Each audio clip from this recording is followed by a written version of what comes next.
I was originally paraplegic with like a low-level progressive neuro something disorder, super active, you know, in and out of my chair. Had other people suggest like, oh, would you ever consider a service dog?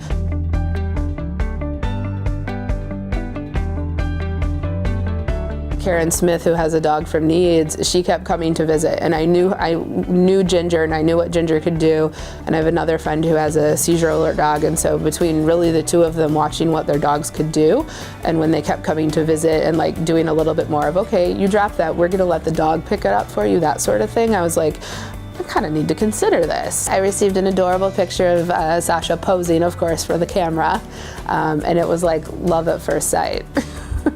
The big one for me was I couldn't pick up anything and still can't, like if I drop it on the floor without risking falling over. I live by myself and family is literally a couple thousand miles away. Sasha totally picks up, like if I don't feel good and I'm home for the day, like she'll snuggle right up, like lay right next to you in bed, kind of like, okay, I'm gonna make you feel better. Sasha's helped me get back to being active. And so after the neck injury, I wasn't as active. She's helped get some of my fine motor skills back just with the, you know, brushing her and, you know, petting her and giving her treats and that sort of thing. And so it's kind of like the continual occupational therapy that she's helping provide.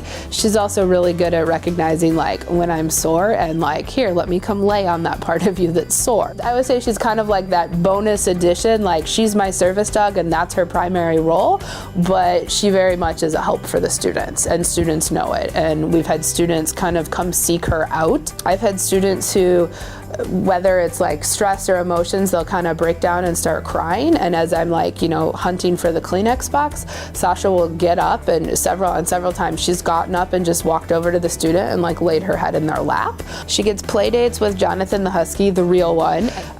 She's well known at the ice rink on campus because we go to the women's hockey games, and she will stand up and watch the play. I was meeting with a student and the student goes, I think there's somebody in the lobby who wants to see you, and the other student goes, no, I'm just waiting my turn to say hi to Sasha.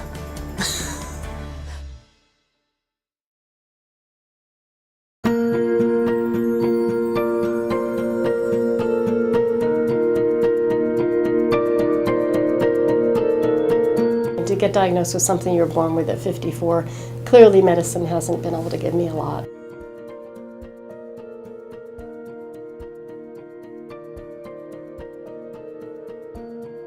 There is so few places to turn for help. I'm out there floundering. The one stability I have is Maggie. She's more medicine and more help to me than I think most of the doctors have been able to give me, to be honest with you.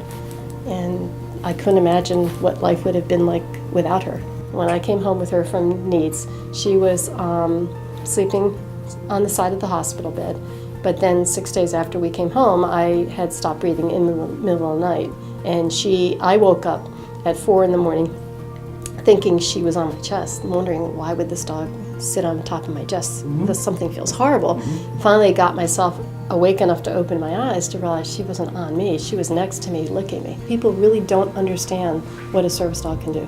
Everywhere we go, people don't remember us because of us. People remember us because of Maggie and the wheelchair.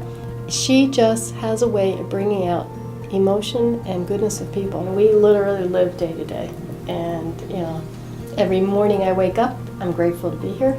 Some days are a heck of a lot tougher to get through than others, but in terms of the people's lives we've been connected to because of this never would have happened. There's times like when Stu leaves and I'm here all afternoon by myself and thinking, I really am handicapped, disabled, whatever I am. I really can't get out. I can't drive anymore. True friendship is about trust and respect. And when I leave here and Maggie's here, my wife doesn't have a companion, she has a true friend. It makes me realize how dependent my wife is on her. But the good part of it is that, you know, we've developed a life, and Maggie's an integral part of our life, more than I would have ever imagined. That she takes over for me in the emotional level. That she can do what I do. It's just incredible. You know? I share how much she has changed our lives, how much she's enriched my life, makes me feel important and loved. No matter what else is going on, nobody can take that away from me. I've got Maggie by my side along with my husband, and I couldn't ask for any more.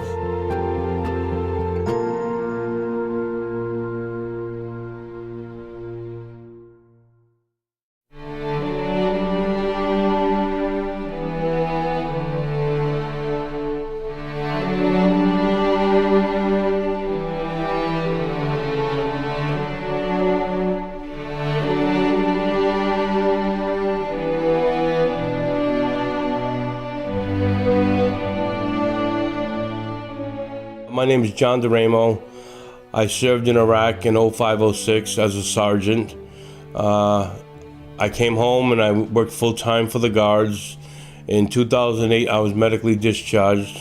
I have PTSD, and I have several physical injuries that I acquired in Iraq. Park is my best friend. He's also my baby. I take him everywhere with me, and he's part of my family.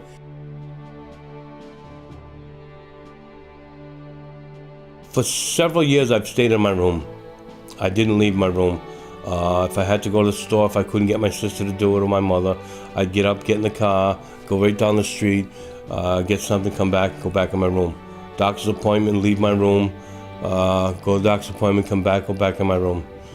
I've stayed in that room for 4 years straight. He's gotten me out of that.